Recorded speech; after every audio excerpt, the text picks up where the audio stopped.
Good evening, ladies and gentlemen, on Facebook and on YouTube. I want to welcome you to another episode on Pastoring Without Tears. First, I must apologize for coming a few minutes late, but we're happy to have you around today with us. Thank you for joining. Please, as you join us on Facebook, you could click on the share button and you could share this video on your timeline. You could also share this video to the groups you belong to, and you could suggest this video to your friends by sending it into their inboxes. And if you're watching us on YouTube, thank you for joining us today. You could click on this YouTube link and share it on your social media platforms. This is Pastoring Without Tears, and it is that special program on Dr. Sunday Adelaja's platform where myself and Dr. Sunday himself, we try our best to share the truths of the Word of God. We try to share the values and the principles of the kingdom to equip the body of Christ with all the necessary tools to fulfill the kingdom mandates given to us. If you're a Christian and if you're a believer, I want to believe that you know that we are here to fulfill the will of the Father. We're here to establish the will of God on earth, and we're here to be ambassadors. But for us to fulfill our kingdom purpose on earth, we need to know how to do it. And that's exactly what you get by listening to this show. So once again, I want to welcome you. Thank you so much for joining us. Right on the screen, you're going to see, or you are seeing actually now, a book titled The Secret of Fruitfulness. Now, if you're new on Dr. Sunday's platform, this might be your first time of seeing this book, but if you're a constant person, this book was released, I think, 2 weeks ago, and this book is one book that everyone has to read. Last week, we began speaking on the subject of fruitfulness on this show, and if you missed last week's show, I think it would be a very wonderful idea for you to go back to Dr. Sunday's YouTube channel, which is Dr. Sunday Adelaja. That is on YouTube. You could search for the playlist titled Pastoring Without Tears, and then search for all of our previous episodes. We've had, I think, 36 episodes already. You're going to be blessed if you start from the first video when we start talking about what is church, what is the purpose of a church, how to be a minister. We've had a lot of topics that could equip you if you're a minister and you want to build a 21st century church. Last week we talked about kingdom sons having the thought of fruitfulness. Actually, it was titled Kingdom Sons Think Fruitfulness. Today, we're going a step further by talking about how to build a fruitful ministry. How to build a fruitful ministry. A lot of our conversations would stem from some of Dr. Sunday's previous teachings that he taught, like, I think 12, no, not 12, I think it's even more than 20 years ago. And from this recent book he published, which you can see, The Secret of Fruitfulness. If you want to get this book, you could get it free by subscribing to Amazon Kindle Unlimited, and you will have the opportunity to read not just this book, but every book that Dr. Sunday has written in English. And also you could order this book on dsabooksplanet.com if you are in Nigeria. And I think this book is also available on Okada Books. But you know I'm not here alone. I'm always with Dr. Sunday, and he's here with me in the studio, and I'd like him to be introduced to you all for today's episode. Good evening, Dr. Sunday. Good evening, sir. You're very much welcome. How are you doing today? Well, I'm excited. It's Friday. Thank God it's Friday. Thank God it's Friday. Do you know that restaurant? No, but I know the slang. Thank God it's Friday. It's a restaurant. It's a restaurant. Interesting. Popular restaurant in America. Okay. But it's also becoming multinational. We used to have it in Kyiv. I think we still have it in Kyiv. Interesting. But you said you were apologizing in the beginning of the show. Yeah, we came in 15 minutes late. 15 minutes late? Yeah. And you say it's a few minutes late? Well, I think it's the use of your word. Few minutes. You know, I told you before. Few minutes will mean how many minutes? Few. No, it's not just about minutes. I think each time you use few, you always use it to be synonymous to a little, or not much. Yeah. You I know. confused couple. Couple too. Couple I used to confuse. Yeah. Okay, couple is. I used to use it. I used to use couple. Couple, even few too. The two of them are wrong. Okay. The way you use them. All right. Couple, is just two. I got that. So that's why. Okay, now I see the reason why you asked the question. How many minutes? Yeah. It's not about how many minutes. Okay. It's about how many in general. Okay. Because when you use few, it has to be for a number that is less than 10. Okay. Noted. Yes, that's the best. That's the way to use it. When you use couple, it has to be for a number not more than 2. When you use few, it has to be, yeah. Great. So, but then I should use maybe like some minutes. Yeah, we came late. Yeah, we For came late for 15 minutes. I should just say 15. We're a little late. We're a little late. Yeah. Okay. We came in a little bit later than usual. A little bit later than usual. Yeah. So I think those are the details that some of us English speakers don't know. Yeah, well, those are the little nuances that we don't really pay attention to. We just use the synonyms. Just use words anyhow. Yeah. It's just like when I came here to this country, Yeah. we were talking, and I was saying, he kicked me. The boy just kicked the guy. But so I didn't know that kick is not the same thing as hit. Maybe you still don't know the Oh difference. yeah, we use it interchangeably. In Nigeria. He kicked me out. That's what He kicked me. Yeah. No, it's not the same thing as hit. Can you tell me the difference now? Maybe you tell me. Okay, you are very smart. Yeah. I'm with you. You don't want to put yourself on the line. Let's learn.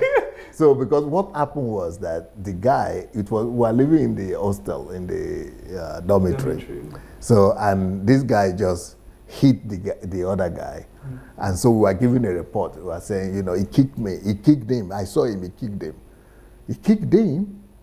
But when you say he kicked him, that means you are actually saying he didn't use his hands. He used his legs. Kicked could only be applied to legs. And hit will be applied to the hands. As simple as that. But we just we just use the as long as you get as long as you can orientate yourself and get an idea of where we are. Yeah. Orient yourself and get an idea of where we are going. Exactly. And we understand each other. And we understand each other. Just like I too said, orientate. Yeah. A lot of people use that, but we don't. It's not correct. It has to be orient. Yeah. But I too was saying orientate all the time, but it's actually orient. Mm-hmm. Well, that's one of the interesting things. I mean, it's interesting to look back on. I mean, if anyone who watches or who has followed my program with you, right from Ask Dr. Sunday to Pastoring Without Tears, it's learning in every aspect, not just learning what Dr. Sunday is talking about, but learning how to speak, learning how to sit, learning how to pronounce. So, I mean, you learn every day and you get better at it. And I'm very appreciative of your decision to correct me when you see. Otherwise, I will forget. Yeah. And you asked me to do it. And I asked for it. Yeah, and I asked for it. You asked for it. I asked for it. I remember one of the HMTs when you were correcting me live. Everybody was watching, and I remember. Is that a pity you have a lot of soulmates. And I remember people were pitying me, and I'm like, don't pity me. This is why I'm here. Make you rejoice with me. You better pray that you get an opportunity that somebody will correct you in your life. And what those people don't know is that you have lived 25 years of your life and nobody ever did it to you. I've done it to you. And you just kept on making your own mistakes. And you think you're okay. You think, well, okay. You think you're fine. And the whole world will just be quiet and be looking at you strange, and you don't even know. Yeah. It's like somebody that is his mouth is smelling. Yeah. And nobody Nobody's tells telling him. It's a bad thing. Yeah. So I think it is a blessing to have someone who can correct you, who can tell you this is what is wrong and this is what is right. So, Dr. Sunday. But my own biggest English mistake, I see that you don't make that mistake. What is that? My own biggest English mistake when I came from Nigeria is it's a Yoruba man's mistake. With the is it the Yeah, that's what is a common children and I didn't know we don't know how to pronounce it. Yeah, but that is not the only one. Okay. That one was not too bad, but the real Yoruba Yoruba English speaker mistake that is common to a lot of them, and that unless you consciously work on it, you might not be aware that you are even making that mistake. Okay. For example, hallelujah. I never knew how to pronounce it. I was pronouncing it, but the way you used to pronounce at home. So how did you pronounce? I used to pronounce it hallelujah. But there is a difference. What's the right pronunciation? The right pronunciation is hallelujah. Okay, Yes, I never knew how to do that. Okay. Just like the same way you say, okay, I had a car. But before, I could just say, I had a car. That's the normal way we normally say in Nigeria, I had a car. So, add, what I just said is ADD. I know that. You get? Instead of had. The Yes. sound. I don't, but we don't normally pay nobody. Yeah, I don't know. But you don't make that mistake for some reason. Well, I don't think it's a conscious thing. I think maybe when I was learning how to pronounce it, you learned properly. It, okay, yeah. But so consciously you didn't. So I don't think it was something conscious that I learned. But now you are getting it. But now you see that, yeah. But I think I've also had people make jest of people who have that kind of stuff. Have that. Who don't have it. Yeah. Yeah. And a lot of times because hard is actually hard. Yeah. Or hard, but we just say hard. Everywhere is hard. As long as it's hard, we just go. That's the way they speak it in my village. And it fits into the context. I just let people just figure it out by themselves. At least I'm near the trajectory. You can guess the rest. That's it. Wow, interesting. Well, yes. Speaking of English, a lot of people use the excuse that English is not our language. But many times Nigerians, we brag that we have a good English. Yeah. Like you say, until we travel abroad and then we begin to speak and the white men are saying... that it's not your language for real. You discover that, yes, so this one don't be my language. Exactly. We begin to see that there's a very clear distinction between the way we speak and the way the English speak. Well, it's interesting. Well, dear viewers, that's what you get from myself and Dr. Sunday. Just a very natural atmosphere. We just talk about, it came up and it had to be addressed. So I've taken that lesson today and I don't think I should repeat it again. So today we are talking about how to build a fruitful ministry. Last week we had an interesting discussion, Pastor, and I remember you told us and you shared with us that the fruitfulness that God described in Genesis chapter 1 wasn't referring to what we have believed all our lives. That the being fruitful there is talking about reproducing in terms of children. But the word fruitfulness there is actually talking about a fruitfulness that emanates from a personal intimacy with God, where we are producing fruits, producing fruit that is according to God's kind. And it was a very interesting discussion. And our viewers, if you missed it, I would like you to please go back and watch it. It is on YouTube, Dr. Sunday Adelaja's platform. But today we want to talk about how to build a fruitful ministry. I remember we've had episodes where we've talked about how to build a successful ministry. We've had episodes where we talked about how to build a 21st century cutting-edge ministry. We've had episodes where we talked about how to build, I think we talked about how to build a ministry to grow numerically. I think we've had that subject too. So we've had different sides, different episodes. But today we're talking about how to build a fruitful ministry.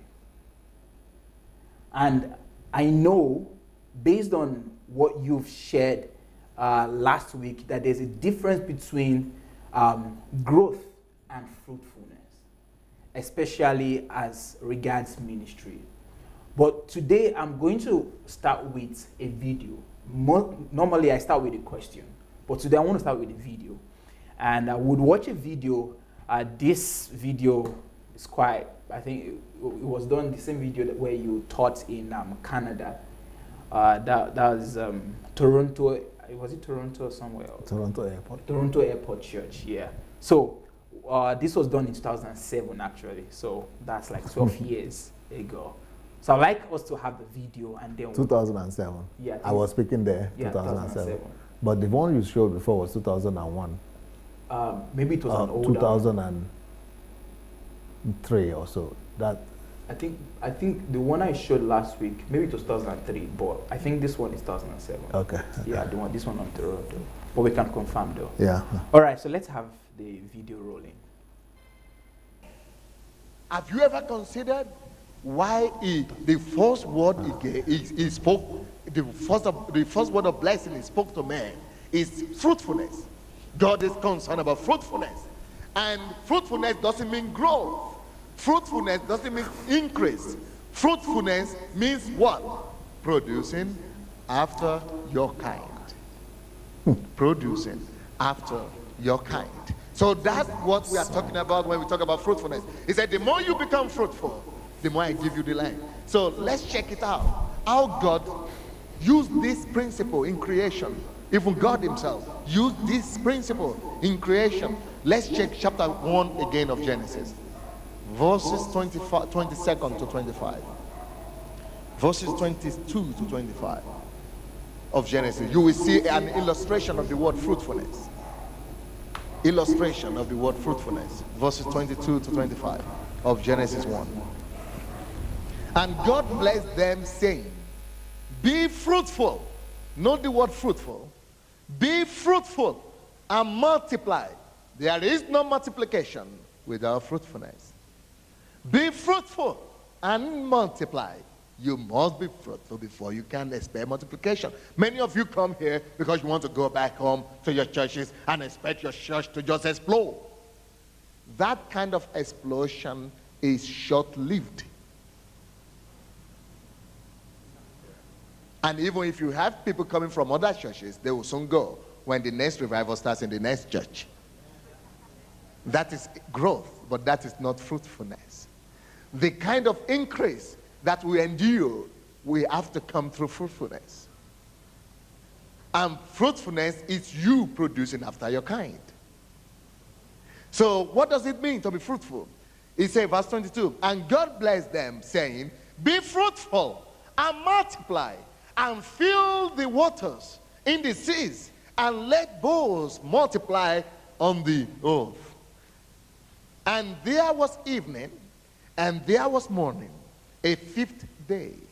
Then God said, let the earth bring forth living creatures after their kind. Note the word after their kind. That is fruitfulness. Let the earth bring forth living creatures after their kind. That means, Pastor Sunday, Be fruitful. That means Pastor Sunday. Raise up your members. Can you stand there, please? Can you stand? Yeah. Let's say these are my first 3 members. Come here. Can you come here? No? Oh, you don't speak English? Oh, okay, don't worry. Don't. Yeah, you speak English. Yeah. Let's say these are my 2 members. The first people, if I come to Toronto today and I want to start a church, and these are my first members, I know how to do it. Of course, this sounds, maybe I don't need to say it. I wanted to say that for someone who knows what to do, and you've done it once, you can always do it everywhere. So, for example, if I need to build a church anywhere in the world, I know what to do. And I know what to do to get the same result or a better result at the same period of time, because I've done it before.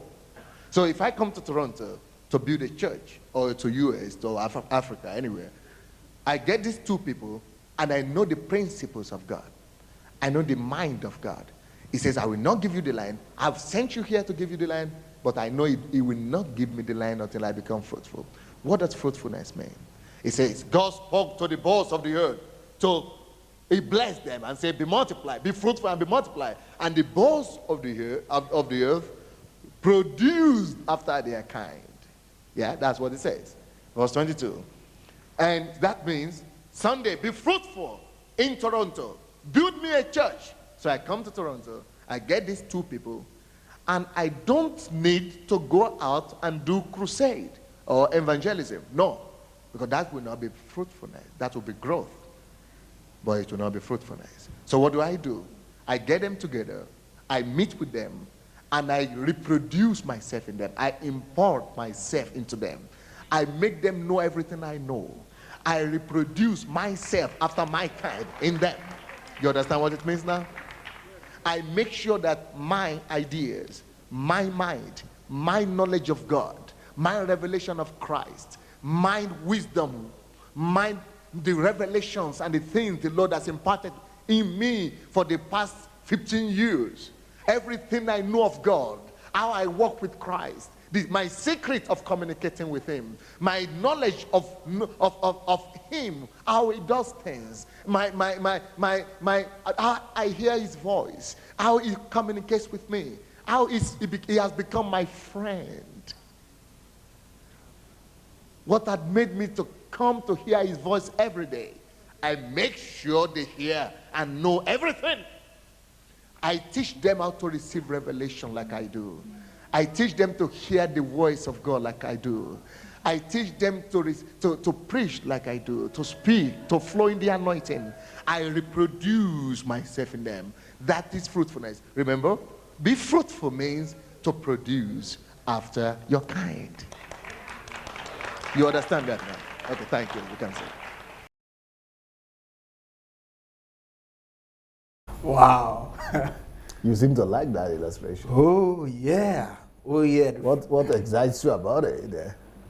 You know, the first time I listened to this video, for me, it was like very crystal clear the difference between Increase, growth and fruitfulness. Because because being a pastor myself, I know how we were trained and how the kind of chase after growth. Huh? Yeah, to chase after growth. That is what we pray for. That is what we seek after. That is what we have meetings. I mean, we have like meetings on how the church should grow. We come up with. I'm sure people didn't even expect that you just showed now is what is in this book. No. They will not they even they won't connect it. And that's why we're having this program, at least to help people. So when I watched it, I saw that this is totally out of place. Like, this is error. We're not doing the right thing. Because we are, at that time, what we focus on is church growth, how to look for members, how to just divide up strategies. There is a place for growth also now. Oh yes, but But the purpose of growth is fruitfulness. Is fruitfulness, yes. But many people don't, they don't even know the difference. No, we don't see the difference. Okay. Because at the end of the day, what we see, because, understanding what fruitfulness is, which we discussed last week, is the basis for us to have this conversation today. Okay. Because until you understand what fruitfulness is, then building a fruitful ministry would not make sense to you. I mean, you might get the secret or the principles, but if you don't know what fruitfulness really is, then it will be futile. Because, like you said in the video, and I want us to go back to the video after, and then we break down every word you say. It is that fruitfulness means to produce after your kind. And just that definition is all that it takes for anyone who wants to be fruitful to know that that is real job, that is real work, that is not a joke. Because for you to reproduce after your kind is not coming out with diverse strategies on how to win crowd or organize crusade.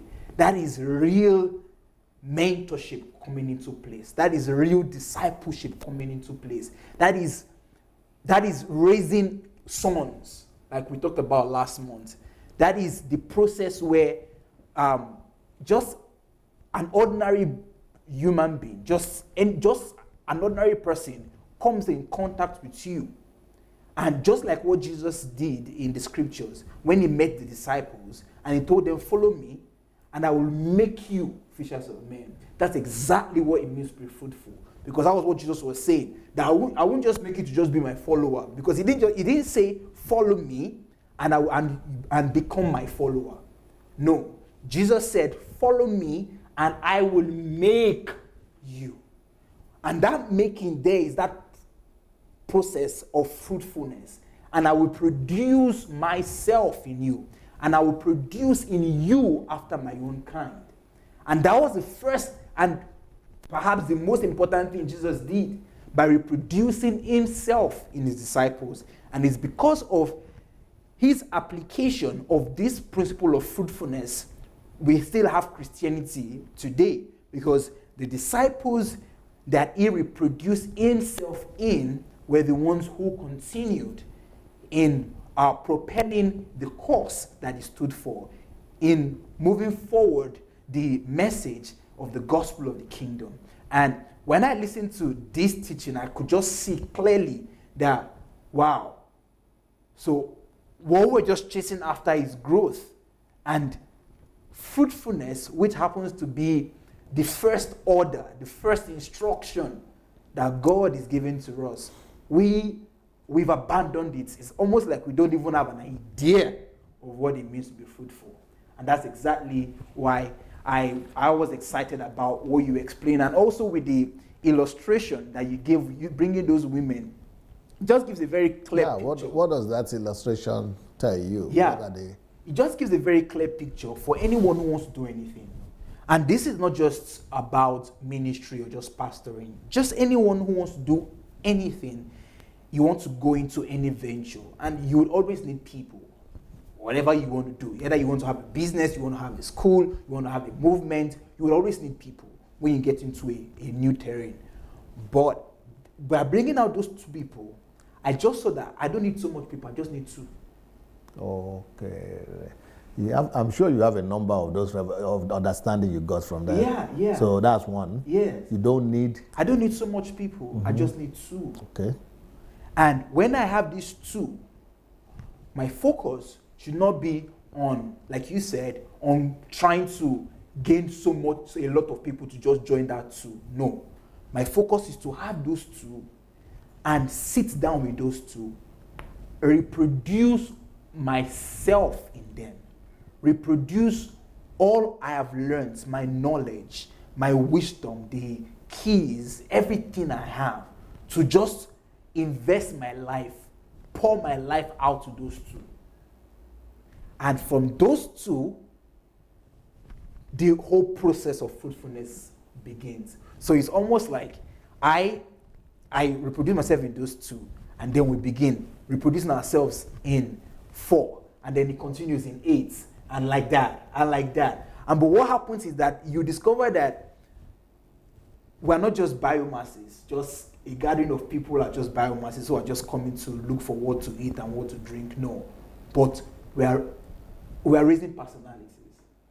And I also saw that was the secret that you used too when you were here. That was your secret. Why? Because the first set of people you met, 7 people. The 7 people you met, one of them was Pastor Natalia Potopaiva, who was known as Pastor, who called herself Natalia Alcoholic. And I remember you said that you sat down with these people for, I don't know if it was 6 months. Yes. For 6 months. 3 times a week. 3 times a week. Pouring your life out in 3 hours. No 3 praise, hours. no praise and worship, no dancing, nothing. Just teaching. No praise and worship, no dancing, no buying of Yamaha, no looking for microphone. No praying for demons. No praying for demons, nothing. Just, Father, bless this meeting and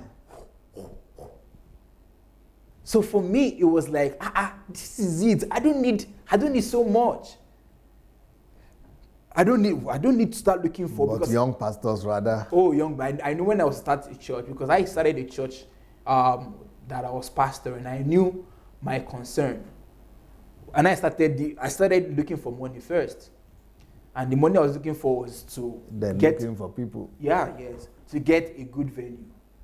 So that we'll have beautiful posh venue. When we got one of the best venues in that area. So we got a good venue. We started looking for a very good piano. So we got piano. Piano or Yamaha? It was Yamaha piano, yeah. So Yamaha synthesizer, yeah. So we got the Yamaha. Then we started looking for a very standard drum. And I remember we got that drum for imagine students. So we got that drum for maybe $1,200. I'm not joking.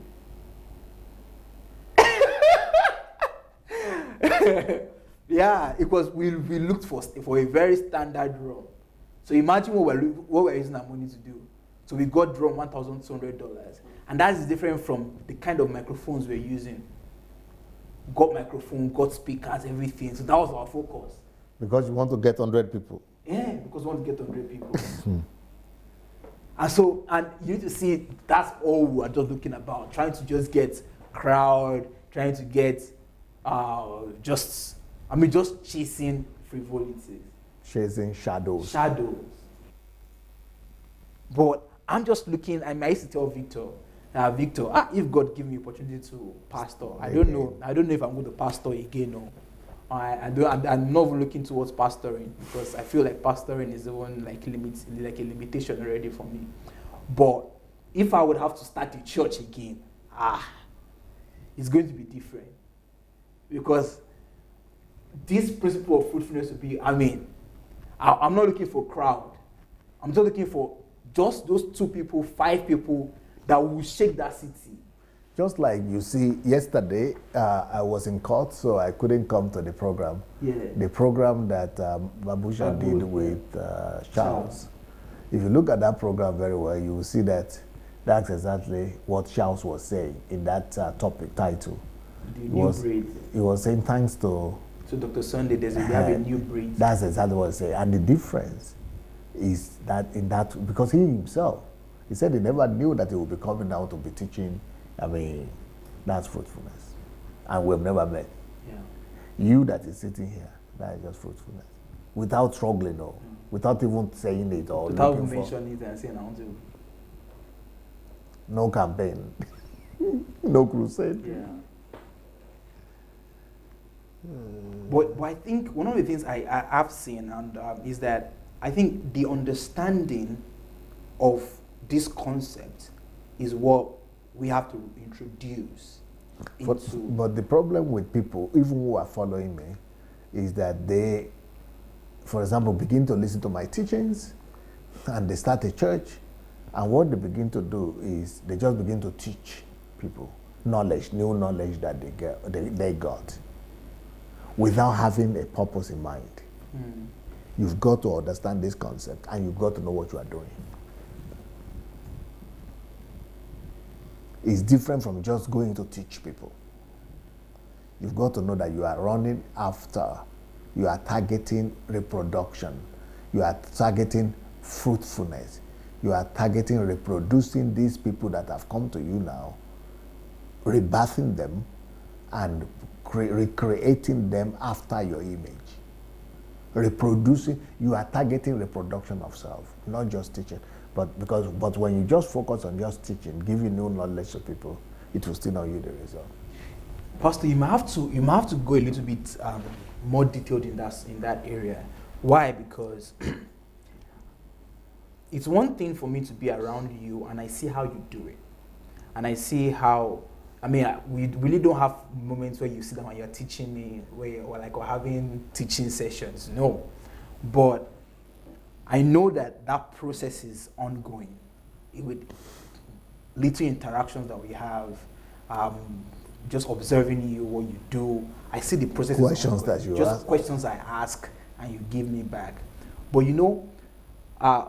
earlier, we mentioned how you were having teaching with the 7 people for 6 months, 3 hours.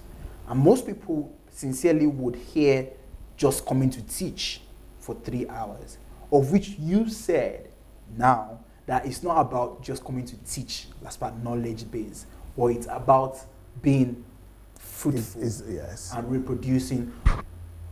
Maybe I'm thinking it would be great if you could give maybe more insight into the difference between just coming to teach as per sharing knowledge of what you have, and getting into the process of rebirthing yourself in the people that God has given to you. The major difference is in knowledge of what you are doing. Of you. You have to be aware of what you are doing. It's just like saying that you are going out. I'm going out in the morning, out of the house. I dress, I'm going out of the house somewhere. And you too, you dress and you are going out of the house somewhere. Me, I know where I'm going. You just saw me dressed. And you too went out, but you don't know where you are going, no destination. Or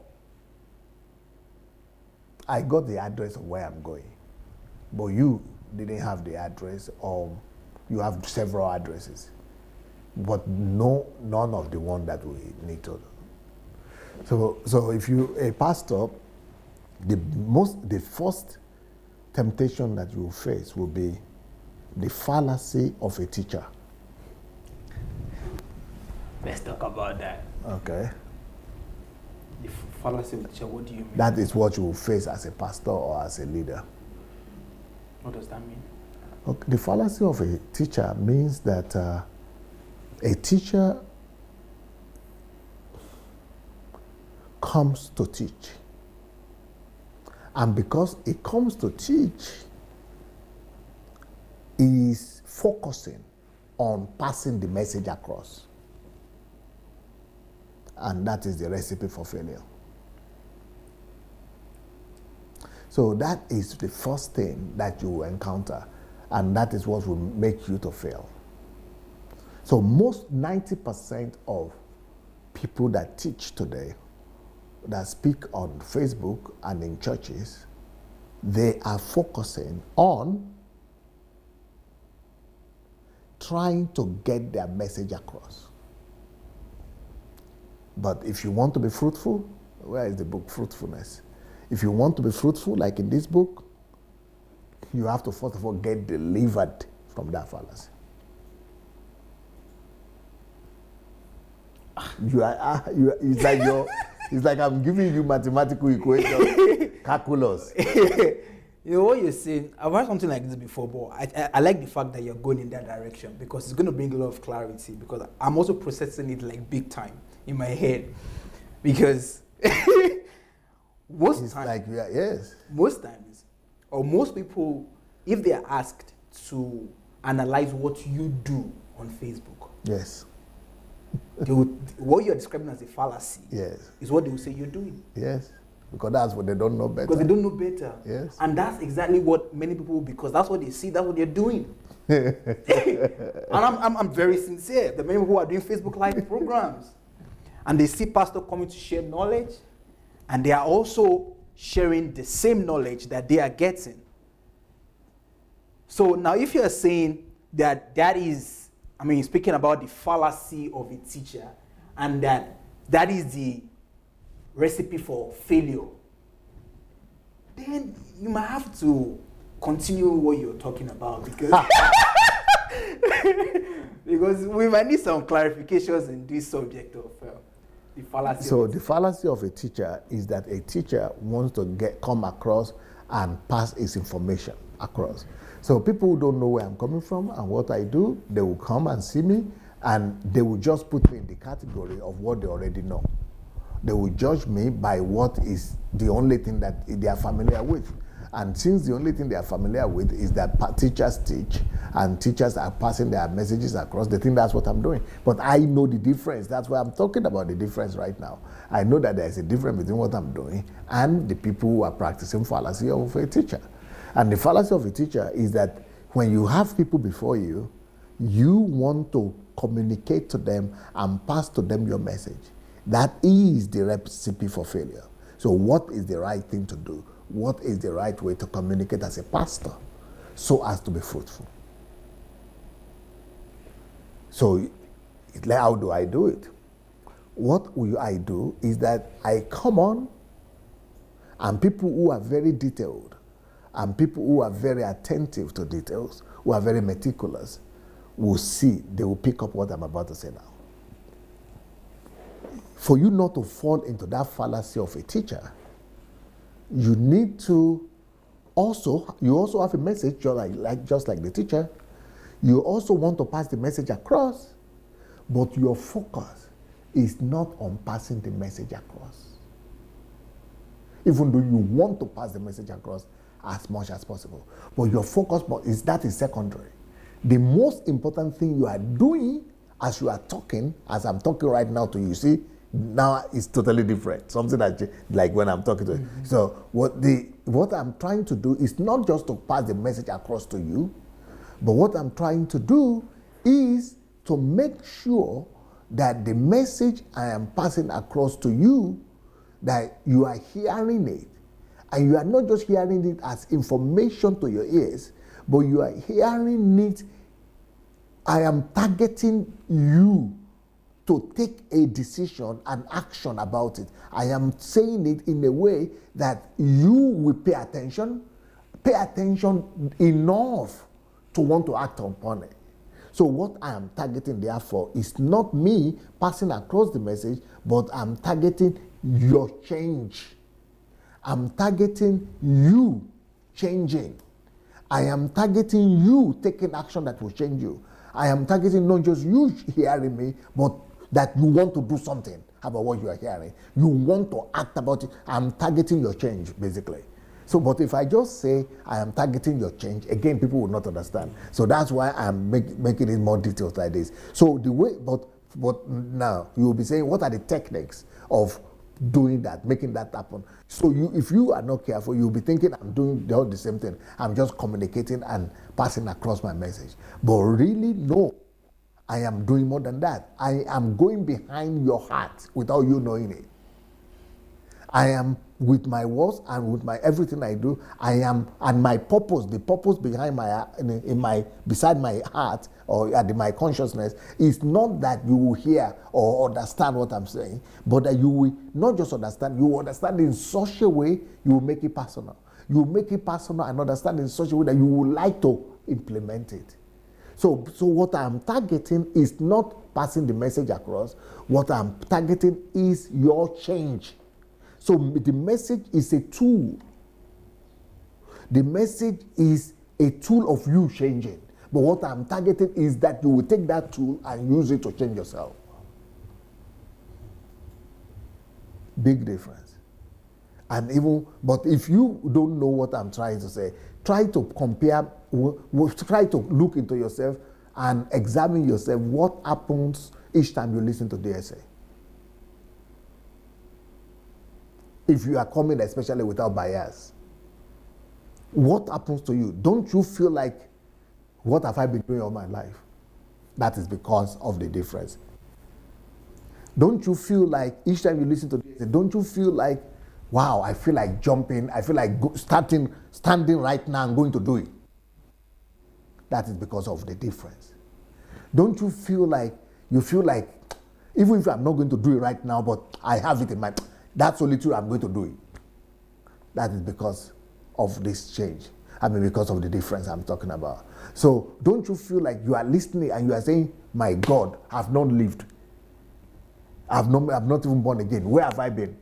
You want to do something. It is all about you wanting to change. Like Jesus said, follow me and I will make you. So that is a great teacher right there and a great leader. So the goal is not what I'm going to tell you.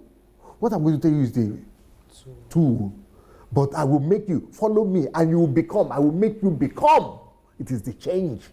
Change. Become means you were like this before, you are becoming like this. That is a great leader. Jesus had many messages. He has so many messages, you can't believe it. But he's not talking about messages. The target is a change.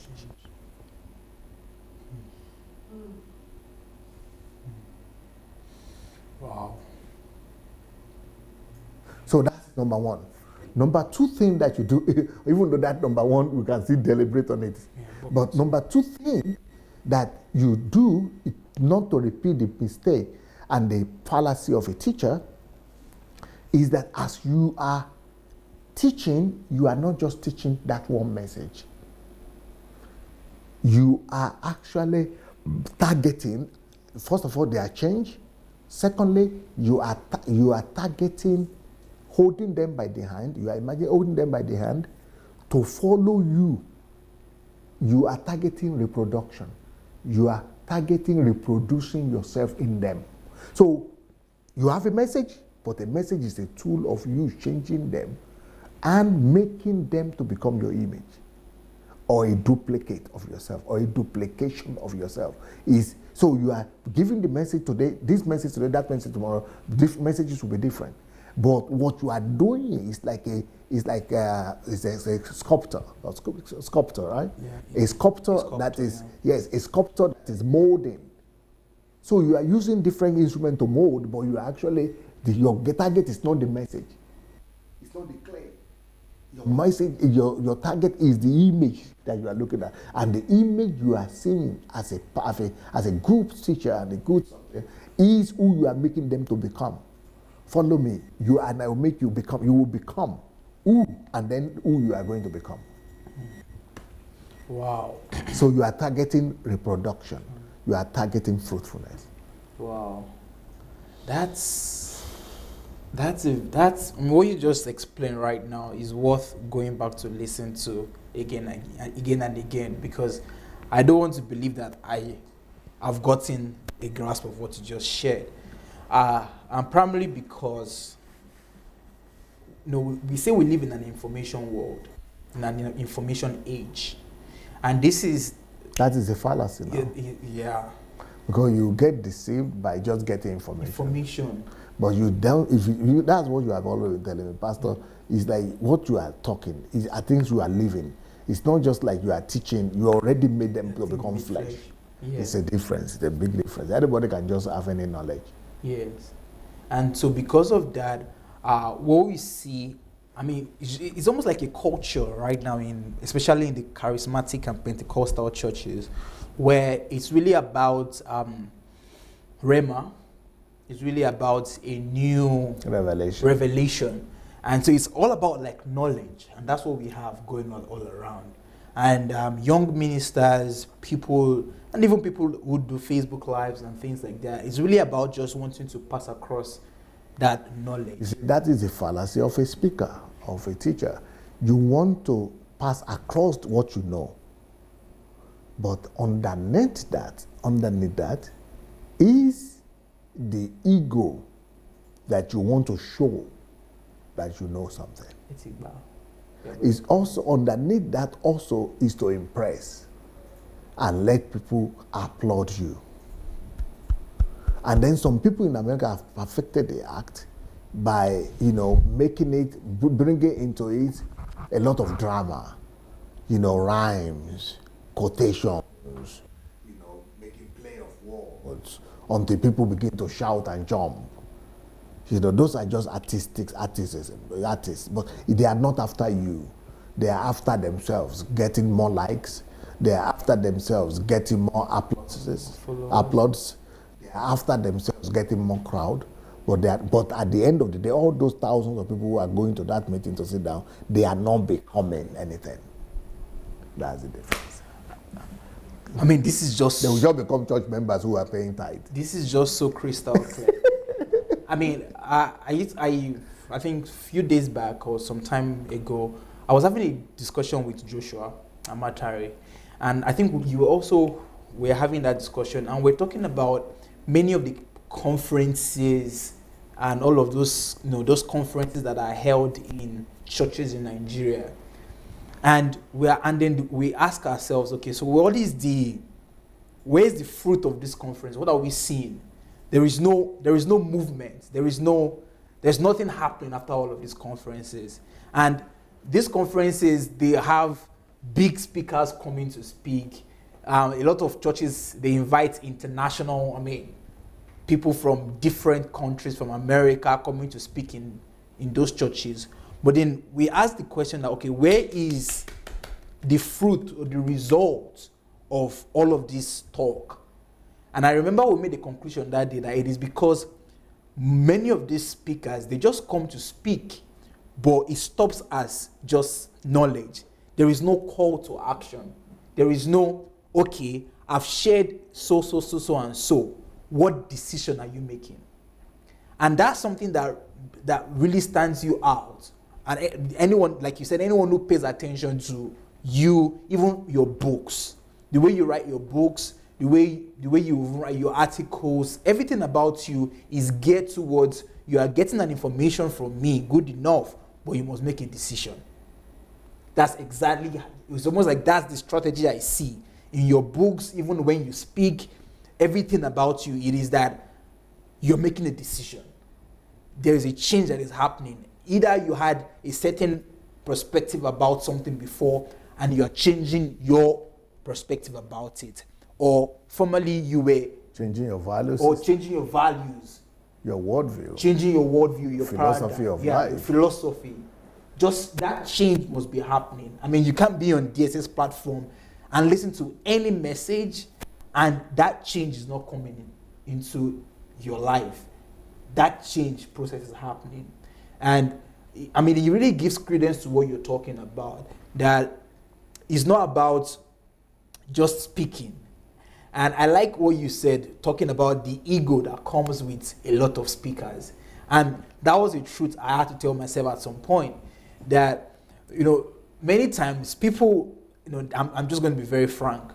People write books not because they want people to be transformed by their book or for people to get changed by their books. People write books because they want to have the author status. And that is to satisfy their ego, to satisfy their worth, to make them feel like they are doing something. Also, many people speak not because they want lives to be transformed, not because they want to reproduce themselves, not because what they are preaching or what they are saying has been made flesh in them. Most times, people are just speaking from head knowledge. So, all of that is also to massage their ego. And one would never have thought that the very thing that we are doing is actually what would make us failures in life. I wouldn't have known that what I thought I wanted to just go out there and be speaking, having my live shows, but I never knew that I was actually creating my failure with my own hands because I just wanted to be heard. I wanted to have more likes on my Facebook channel or my Facebook page. I wanted more shares. And anyone who is going to be sincere, I've seen you when you have your live programs. And I remember one time we're talking about, we had low viewership. And I remember you said, we had low viewership. I'm not perturbed. It doesn't move me. And then I began to think, and I'm like, well, it moves me because I remember when I used to have my live show. Sometimes I can feel down when I have maybe like 10 viewers who are watching live, and I'm like, what happened? So I go back, I watch my video, I'm like, was it that I was not talking very well? Was it that I was not, speaking passionately? Why did that? I checked the amount of shares, and I'm like, today's shares is not so much, and I begin to feel bad. But all of these things point to our ego. That we're not really about reproducing ourselves in people. We're not following the principle of fruitfulness. But you don't even have the interest of those people. People at heart. But it's really about ego, our ego. And so for 90% of ministers in the world, it's not about people they are ministering to, no. And those people don't even have an idea. But because I and you are ministers, we know that people don't even think about them. They don't care about them. Yeah. Yeah. They don't even, and they are going there in the millions. Yeah. They think those people care about them. No, they are using them to build their ministry. They only care about their ministries and their callings. Yeah.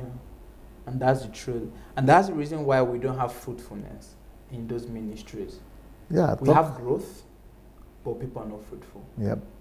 Fruitfulness can only come, since we are talking about how to build a fruitful ministry, there are specific algorithms to building successful ministry, not successful, fruitful ministry. Fruitful ministry is different from successful ministry.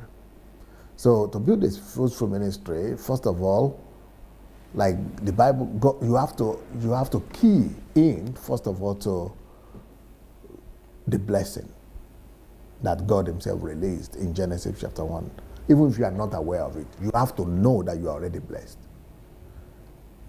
And you have to know that you have the innate capacity, ability, blessing, grace to produce fruits. You might not link it back to the Bible, but it must be in you. Because unbelievers, that's what I call, you must have faith in yourself more than in God. Unbelievers that don't have faith in God at all, they have that belief that they are capable of doing something, that they can do something. But that belief they have, what they don't know is that it goes back, it traces back to the blessing that the Father gave when he made man. And he blessed them. And he said they should be fruitful, multiply, increase, multiply. So that blessing of fruitfulness, you have to believe in it. Even though you might not even know you think you are believing, but believe in yourself because you yourself have been blessed.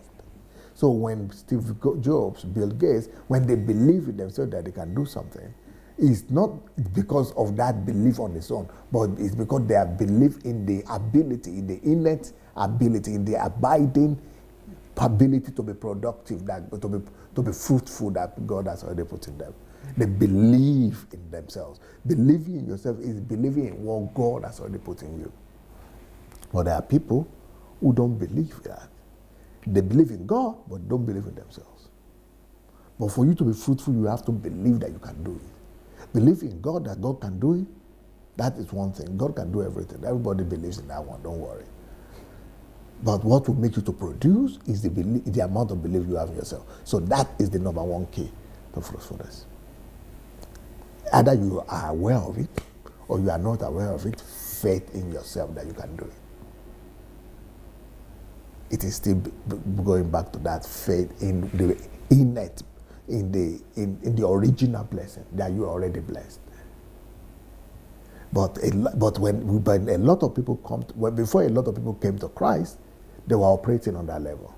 They believed in themselves. They were studying well. They were, producing. They were having results. But once they come to church and begin to listen to some preachers, they begin to believe that they cannot do anything, that they can do nothing, that it is hoping in themselves.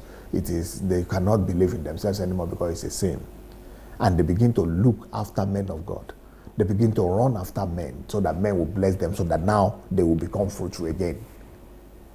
So they will begin to fast and pray. They will begin to go to mountains So the belief that was already inherent in them, and the blessing that was inherent in them, they begin to, doubt it and begin to look for it. They begin to look for something that is not lost. That is the very same reason why they are not being productive, because you cannot act on something you don't believe. And they believe something must happen. A lot of them are waiting for something to happen, some revelation to come, some signs to be shown to them before they could step out and really go and do what they need. They are waiting for revelation, for confirmation. So that means they are doubting the innate blessing that God had the original blessing. They are doubting the original blessing by not having faith in themselves. But no human being behaves like that until somebody helps you. In quotes. And that's what churches do. They help you to lose faith in yourself. And they are now brainwashing you to say, no, it's now faith in God you have. Well, everybody already have faith in God if you are a Christian. That's why you're a Christian. But it is faith in yourself that will make you to act. So that's the first reason for. So people who act like that, they are fruitful. Either they are Christians or they are not Christians. The second key to fruitfulness that you will see in the Bible is what Jesus said in John chapter 15. Say, abide in me, and I in you. If you abide in me and I abide in you, you will bear fruit. The vine and the branch. So I am the vine, you are the branch. You abide in me, you bear fruit. So what does that mean? That's what a lot of people don't know. What does it mean to abide in God? A lot of people think that means I should be thinking about him all the time. I should be reading the Bible every day. I should be praying 24 hours. No. Abiding in God means attaching yourself to God in intimate relationship. Walk with God. Become a friend of God. Copy God. Abide in God means to imitate God, to copy God, to strive to be like him. Abide in him means to release his nature, carry his nature, strive to see him the way he is and to reproduce him. So that's basically what it means. When you do like that, you will become fruitful. And another formula of becoming fruitful is what we saw with Jesus. He himself showed us and gave us the key to his own fruitfulness. He said, even though he's a son, but as a son, he can do nothing unless he sees what the Father is doing. So that's another key to fruitfulness right there. Strive to build your relationship with the Father in such a way that you will see and hear what the Father is doing.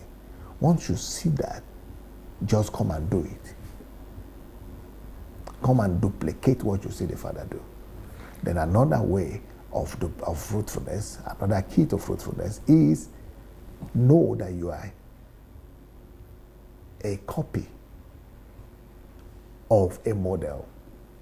You are the copy, you are the miniature copy, but there is a prototype. So the prototype is kingdom of God.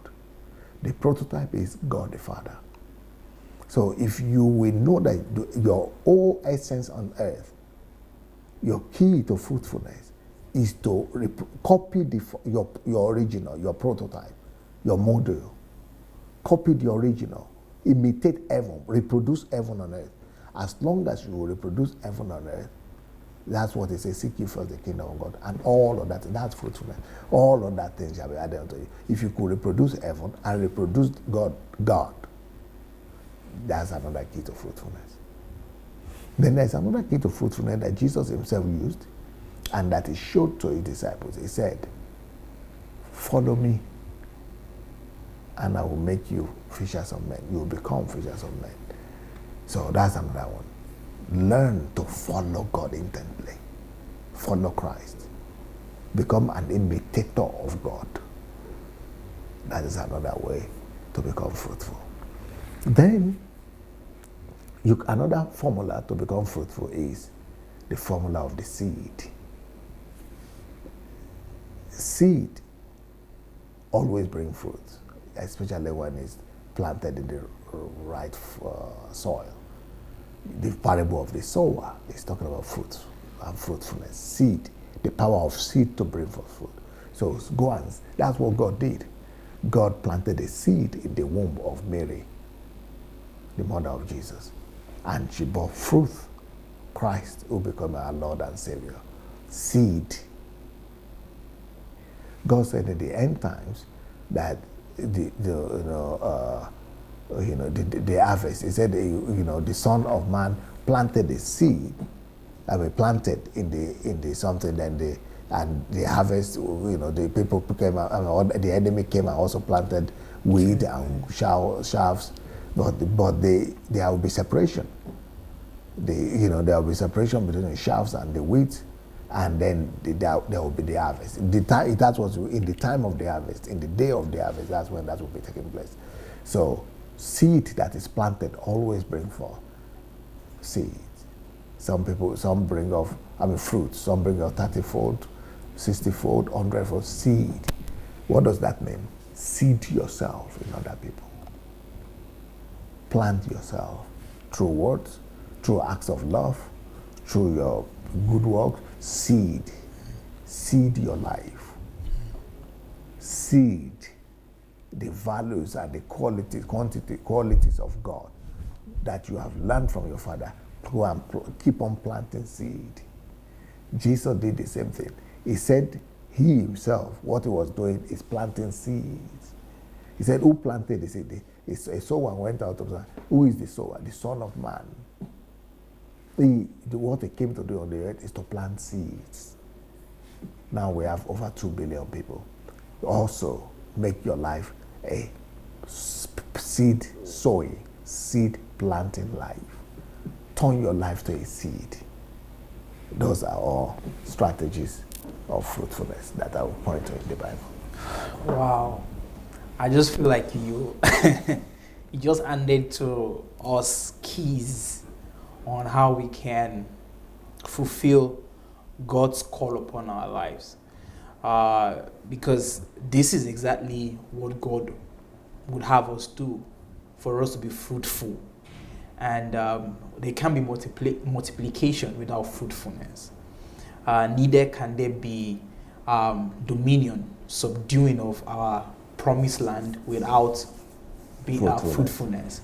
So it's like this is foundational keys that you are handing over to us. And if we would go back and they are the essence of ministry. Yeah. And as you're speaking, I was just thinking about even your recent teaching on stewardship and service as the meaning of life. And the last point when you were talking about seed, that really was, it just took me straight back to that series. That this is exactly what life should be about. Service. Not serving like serving water or serving, or the way we do it in church, serving as usher, serving as cleaner. That's not what we're talking about. But it's about serving your life. Seeding your life to people, to a cause, to your promised land. This is exactly what we need at this point in time. And I know that these and even more are in your book, The Secret of Fruitfulness. And it's like all of these things you've shared today and even last week is, I want to hope, is helping people understand how important this book is, The Secret of Fruitfulness. And is beyond, or it's not about banana as we can see there. It's not about apple. This is life we're talking about. This is almost like the distance between you and your purpose and the fulfillment of your calling. It's like this is just the key that would open the door to you fulfilling and attaining everything that God would have you to do. So if you've not gotten that book, I would like you to please go to Amazon Kindle Unlimited, search for the book, subscribe to Amazon Kindle Unlimited and get this book. You could also order for the book on Okada Books, or you could order the book on DSABooksplanet.com if you're in Nigeria. At this point, I want to give the opportunity to our viewers who are watching us on Facebook and on YouTube. If you would like to contribute to this discussion, if you like to share your thoughts, your emotions, or just anything that is in your heart that you would like to share with us in the studio and with the viewers watching us all over the world, you could go to Facebook Messenger and search for Move Agent. You could search for Move Agent. So you'd see Move Agent Madik. Then write to us there that you would like to call in and to contribute to today's discussion, and we would be happy to receive your call. So just go to Facebook Messenger and write to us that you would like to call and would like to receive your call. So if we have callers, we can receive them at this moment. Okay, I would like to announce the other book, Pastor Face Your Calling. Can we see that book while we await our viewers?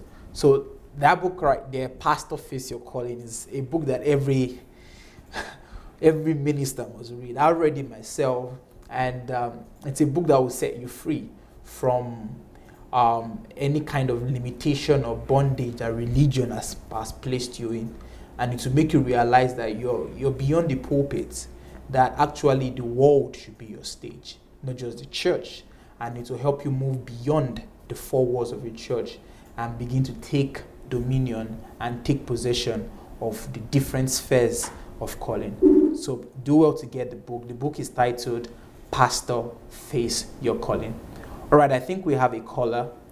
Okay, but I think while we await our caller, maybe I could also announce that okay, do we have a caller now? Okay. Hello, good evening, caller. Good evening, DSC and Dr. Anojo. How are you today? Mr. Charles, good to hear you. How are you, sir? Awesome. Good evening, sir. Thank you for the good job well done yesterday. Oh, thank you, sir. It's a privilege for us to come on your platform and share the little that we have seen. The apostles said when we want to quiet them, that we cannot but speak of the things we have seen and heard. That's also our testimony. We cannot but speak of the things we have seen and we have heard. And that is why it's always a privilege to be on your platform. I really want to just comment on the fallacy of the teacher's part. And I want to use this opportunity to please admonish our brethren that are doing Facebook live program every day. I don't do Facebook live program. If I would do at all, to be once a week. I am rather busy building content into myself than looking to be dishing out. But I see people talking every day, twice a week, 3 times a week, and I'm wondering, what time, unless you are not working, what time do you have building in content for yourself? Because if the message is not clear to you, how else would you first communicate? Now to the extent of you now getting behind the heart of the people to seek for a transformation. You know, that can only come from someone that has first been incubated, cooked, well done, and is now out to give out.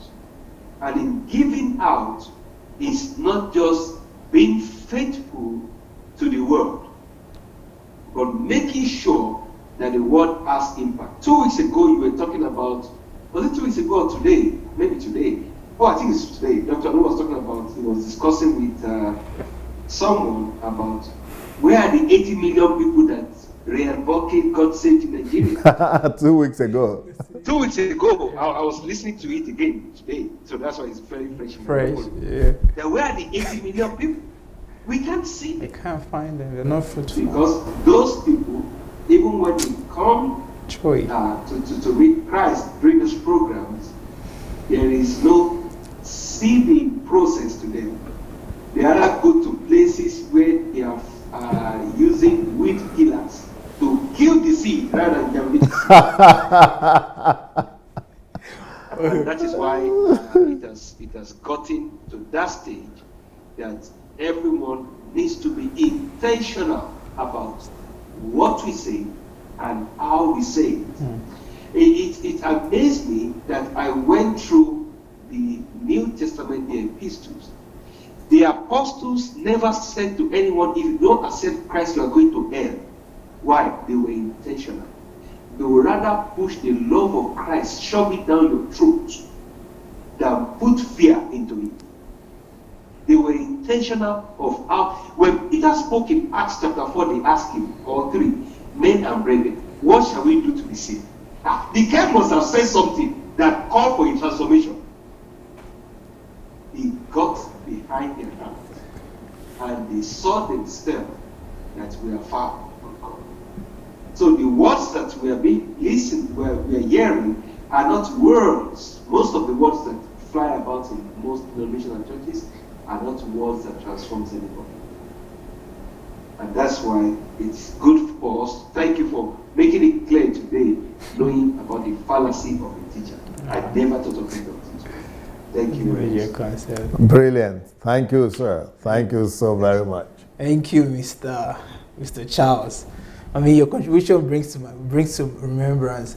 Because for me, I thank God I learned this already. Because I remember there was a discussion we had, and I remember Dr. Sunday, you were saying that there are two kind of voices that you hear when people speak.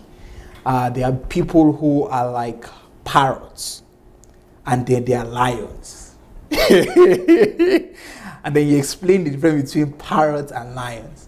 And I remember that day you asked, I think maybe 3 or 4 of us there with you, and you said, well, you have to choose which do you want to be, a lion or a parrot. And I remember that day, the way I jumped, I said, no, lion.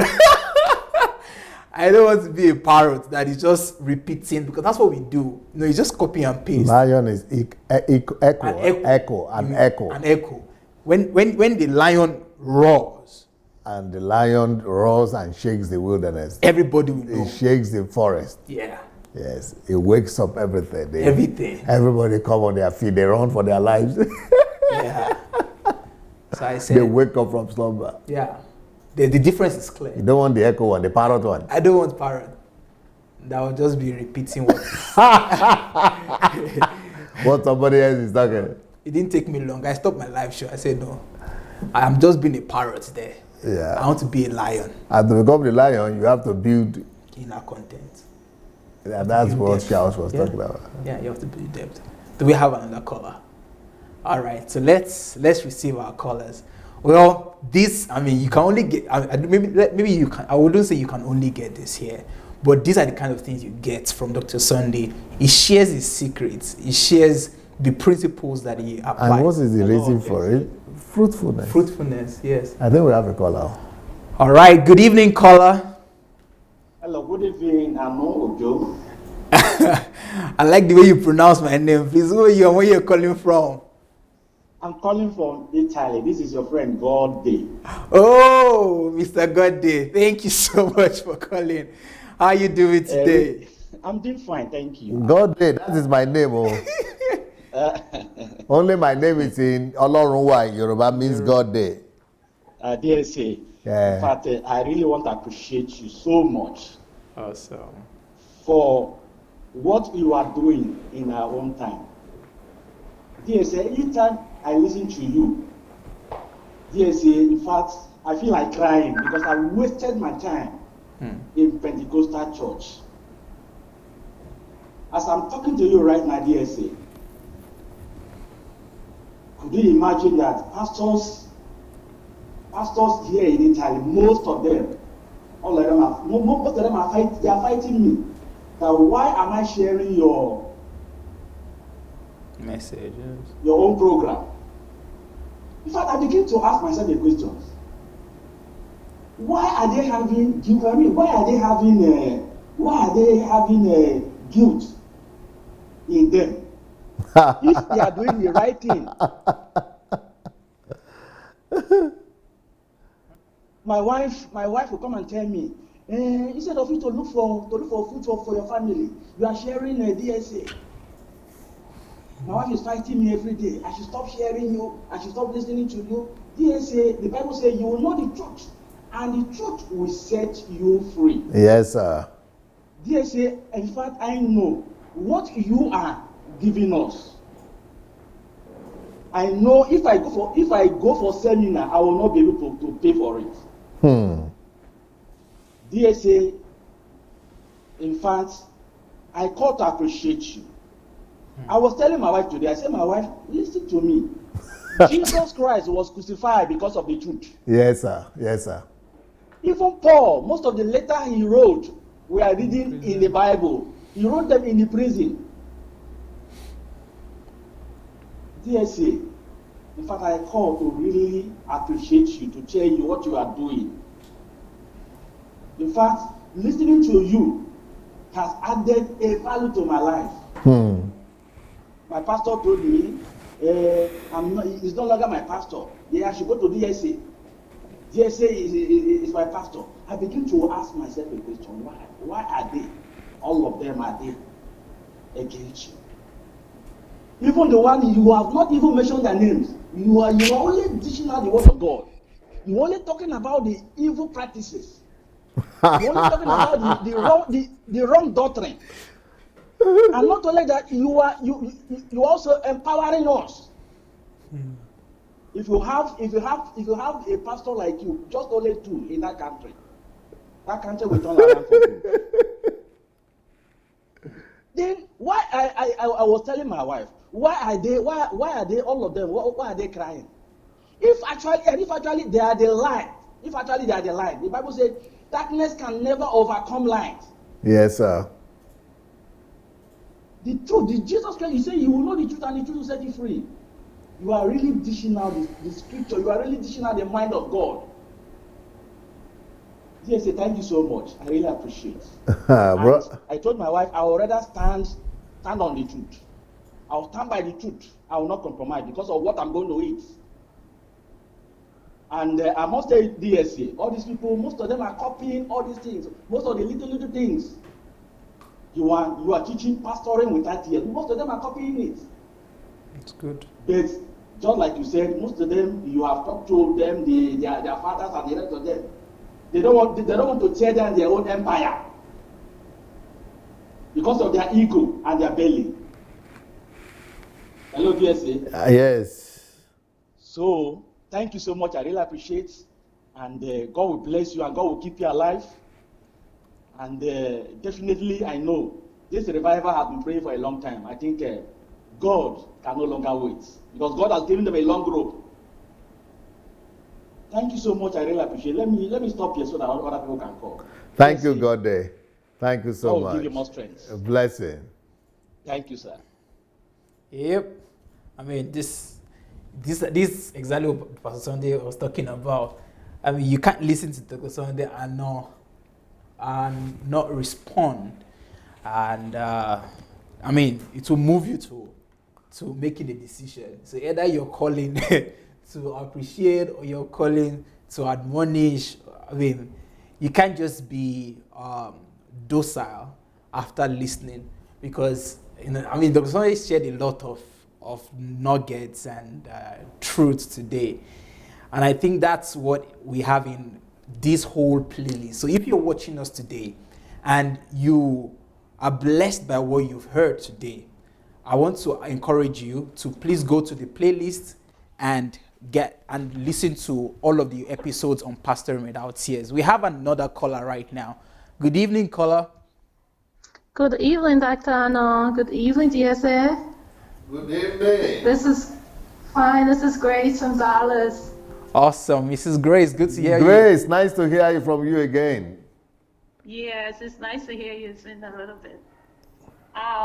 This is a great topic, I think, because Oh, there's so many. I mean, I know we have learned, about giving ourselves physically and ministering and talking, like being that personality, for instance, on Facebook and stuff like that.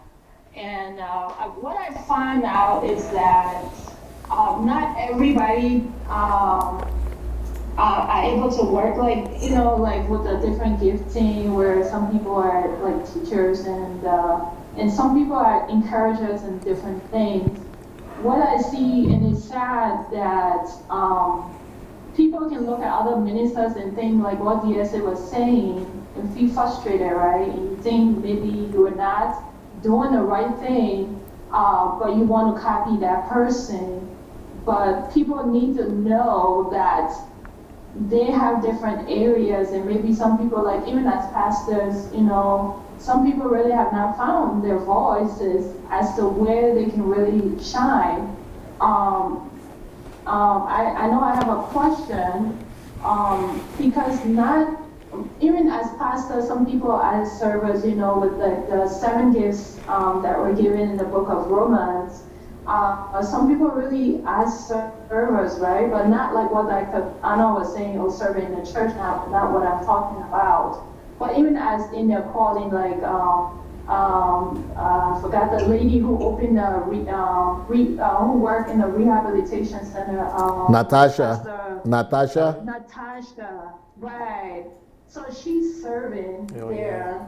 And some people, like, they're mind worker, right? Like with the teachers, they could probably, like, that perspective in which you're talking about, as far as like the teaching the mind, right?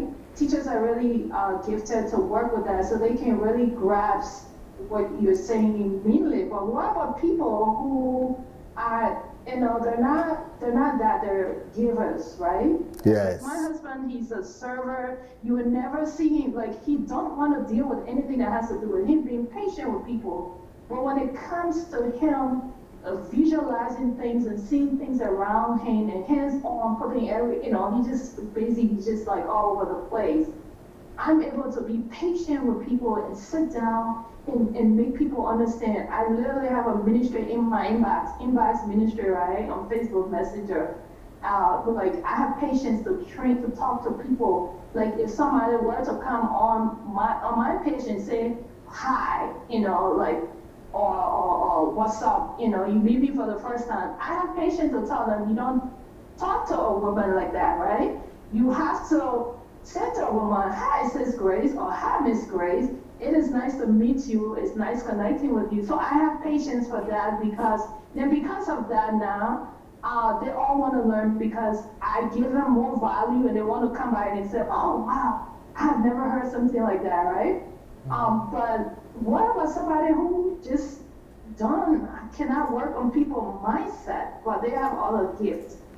I think we're lacking that, to know that not everybody are encouragers, not everybody are teachers, but how can the other group of people feel important, feel that they're also, they also bring a lot of value through their gifts. How? Mrs. Grace, you have asked a great question, but if you go back to one of the teachings we had on this Pastoring with LTS, you will see that I was talking exactly about this, how to minister, how to still minister effectively, even if you don't have to use words, even if your tongue was to be cut off.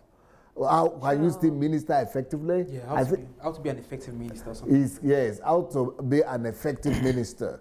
We've talked about that in details, that you don't need to be a preacher, you don't need to be a teacher, you don't even need to have a pulpit. And we did about 7 or so programs on that. Yeah. Right. Okay. Oh, that's good. That's good. And for those who are listening too, it's important that maybe they and also the program that you like so much, how to change a nation. Yes, a lot of things there is not about teaching or preaching. It's about practical things, like you said now.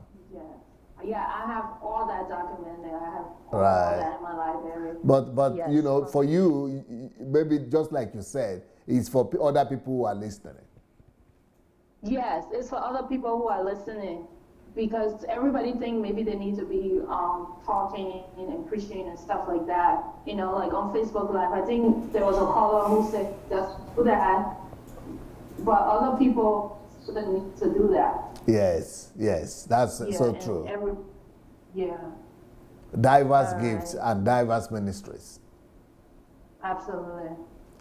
I just went blank, but anyway, I will talk again another time. Thank you, Sister Grace. Thank you so much. All right. Blessings. Thank you. Bye. Bye. Yep.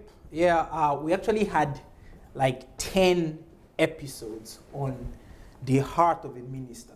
The heart. The heart. Okay. The heart of a minister.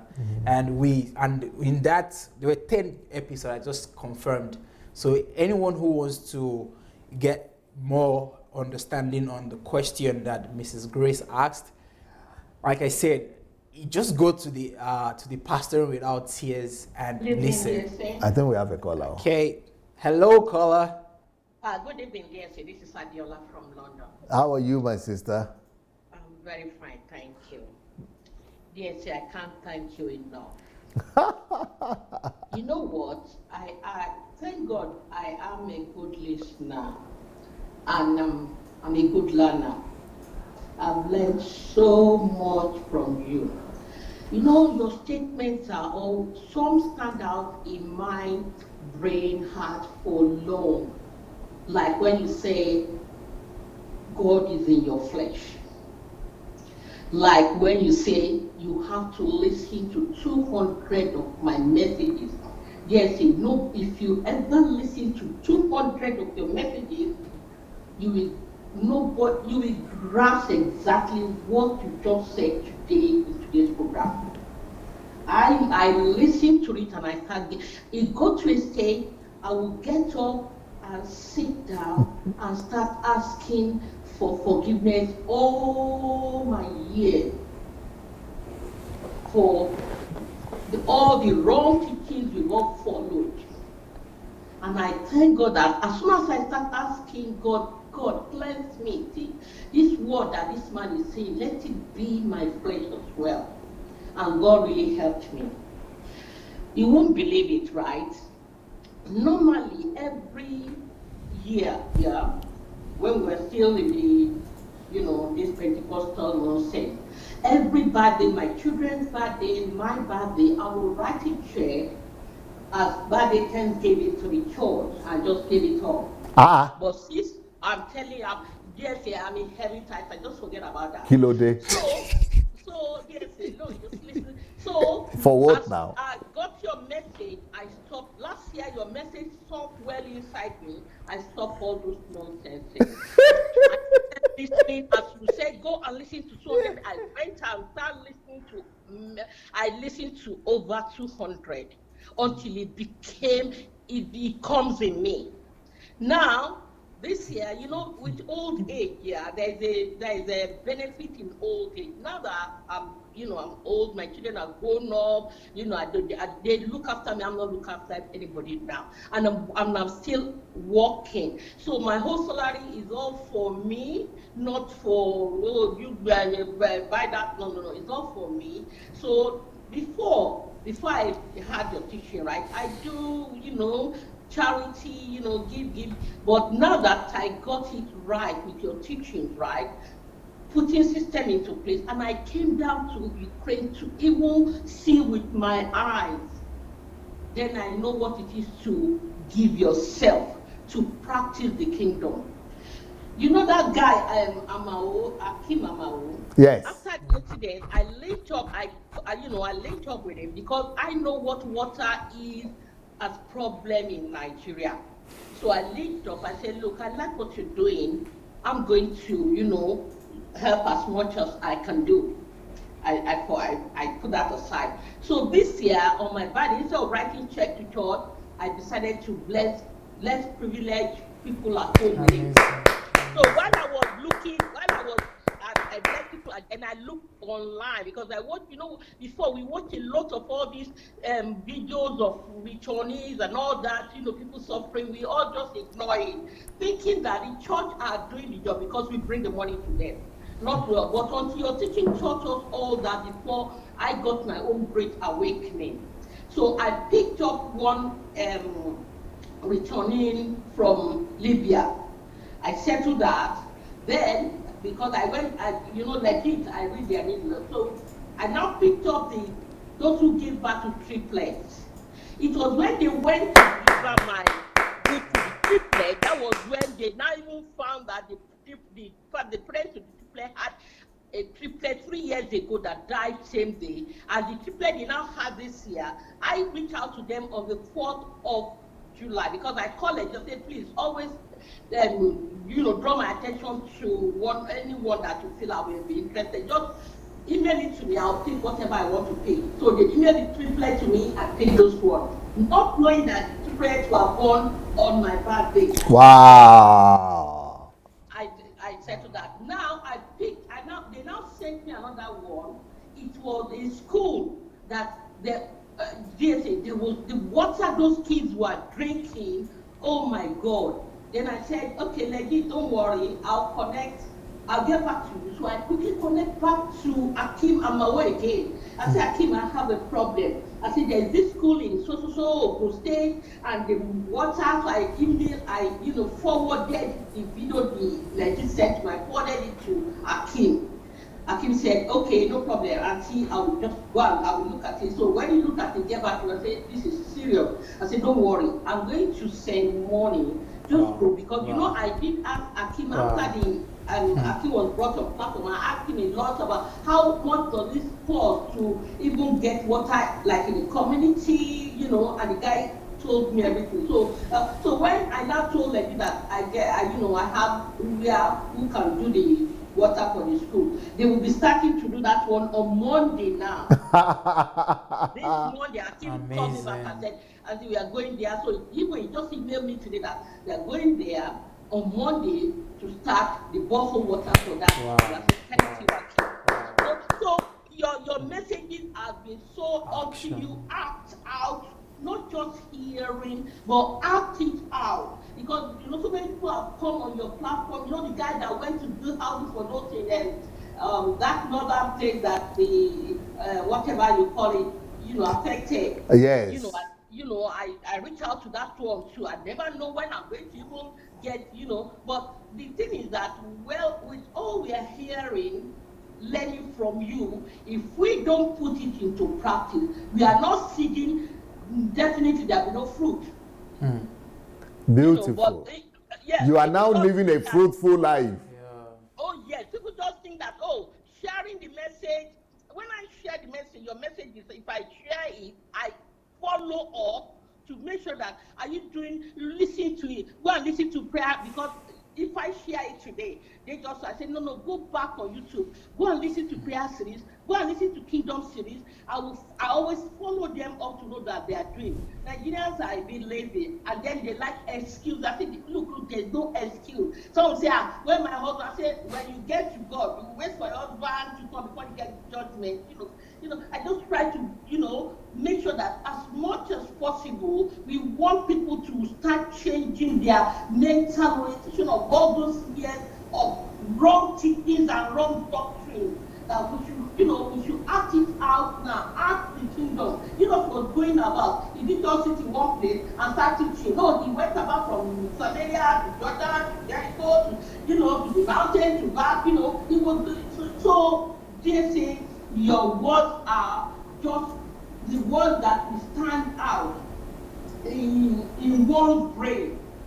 There was a time I made a comment. I said, DSA, because I read a lot of Charles Spurgeon. Charles Spurgeon has a power of language. He will say something that will stand out and start remembering it. He will meditate over and over. And this guy has lived in the 18-something. He's still, up till today, his daily devotional is still, a sellout. Millions of people are reading Charles Spurgeon, morning and evening devotional. It's a standard. I must read it in the morning and lunchtime and off, despite that. So it's a matter of we getting up your messages and acting it out, so that then it will be seeded to become fruitful. So thank you so much. Thank you so much, Mrs. Adiola. Beautiful, wonderful testimony. Thank you, man. Wow. Great testimony. I mean, that testimony just reminds me of one of your books, Dr. Sunday, How to Regain Your Lost Years. And it's almost like she's the manifestation of that book. Can you show us that book? How to Regain Your Lost Years. And it's almost like I could see her practicing the intensity. And she's regaining big and time. Regaining it big time. Quick. Yeah, she's regaining it big time. Anyone who would like to get that book, the book is titled How to Regain Your Lost Years.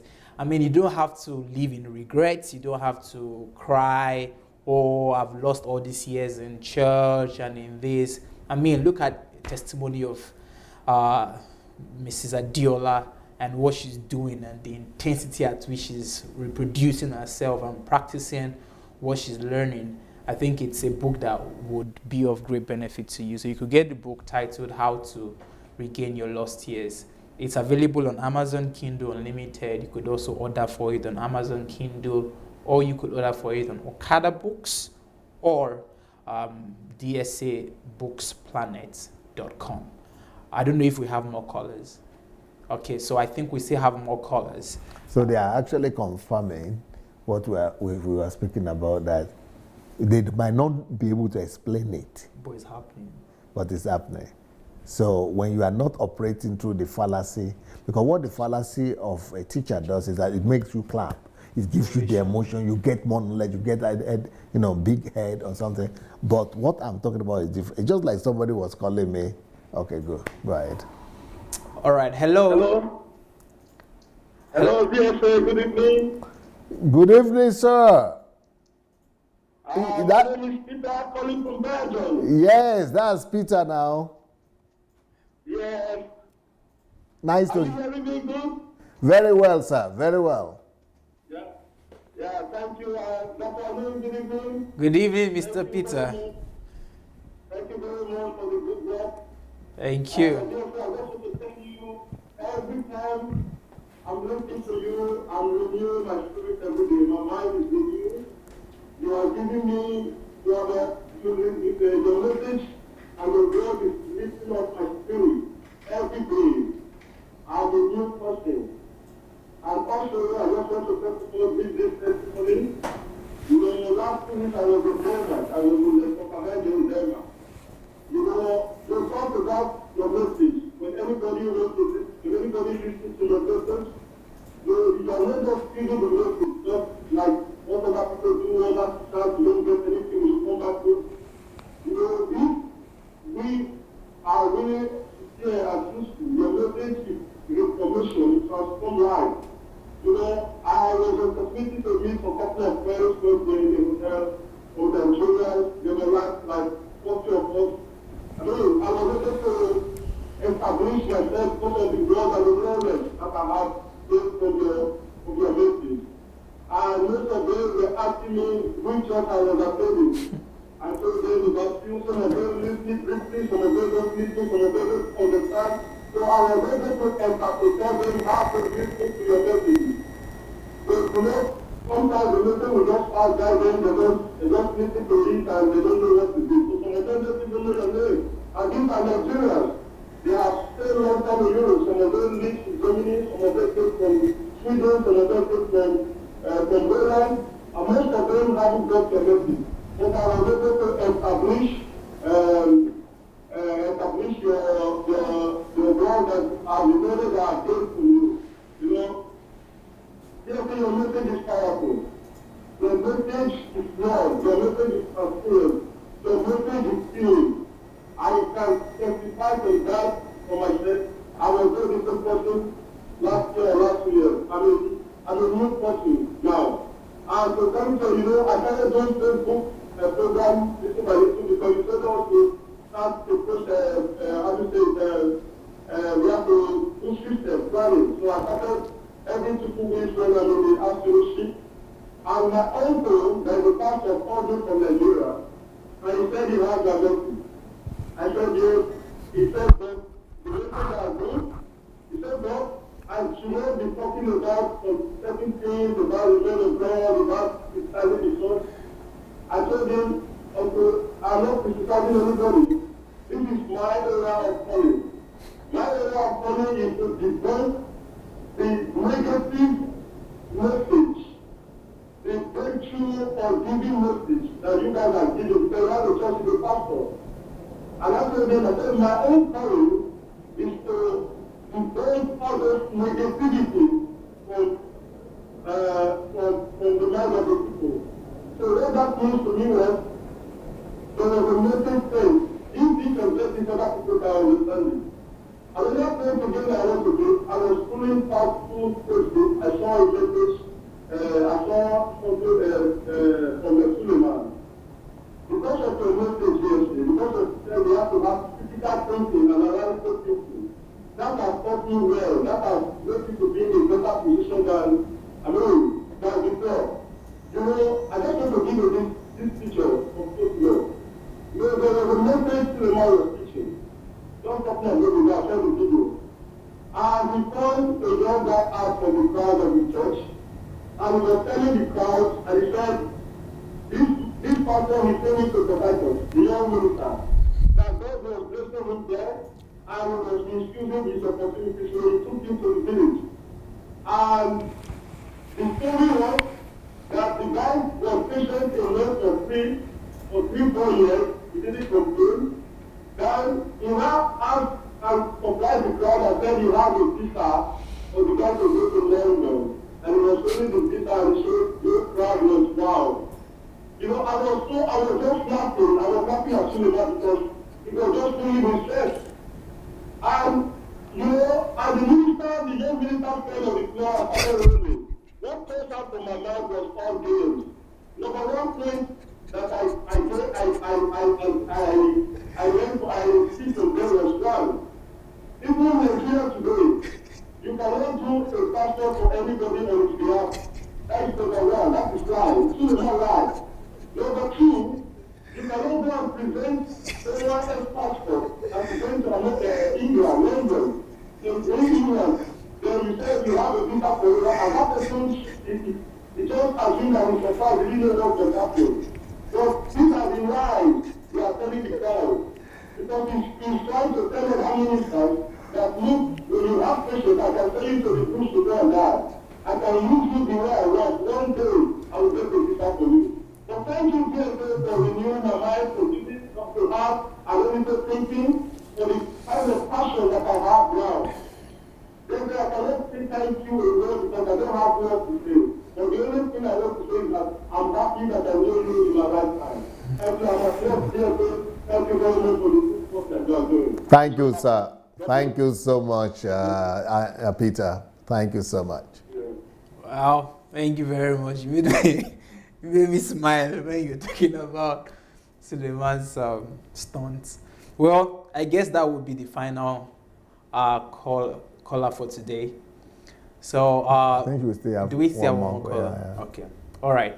So let's receive one more call. You were about to say something, Pastor Sunday, the other time. You said you received a call for Yeah. You know, just people saying the same thing. This guy was calling me like eight times a day. Yepa. And what is it that you want to say? I thought there is a problem. And I picked okay, there is a caller. Okay. Hello, caller. Good evening to you from Kyiv, Ukraine. Hello. You sound like Mr. Israel. Good evening. Good evening. Hello. Yeah, we can hear you. Please speak. My name is Israel. Mr. Israel, can Yes, you? sir. We are hearing you very well. Please speak on. Thank you very much, sir. I got a shocker of my life this evening. And the shocker of my life is the fallacy of the speaker. I don't think you're alone. He's not alone. I don't think you're alone. I don't know how many of us are in this boat that BSA just rock right now. And I hope we are so wise enough to jump out of that boat and quickly make adjustment. Then the scripture that DSA used to explain this thing by saying, "Come and I will make you fisher of men."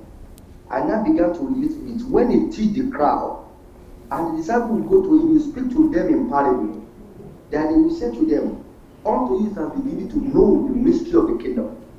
I think he was interested in changing few numbers among them, that because he knows those few numbers will be the one that will carry on the gospel.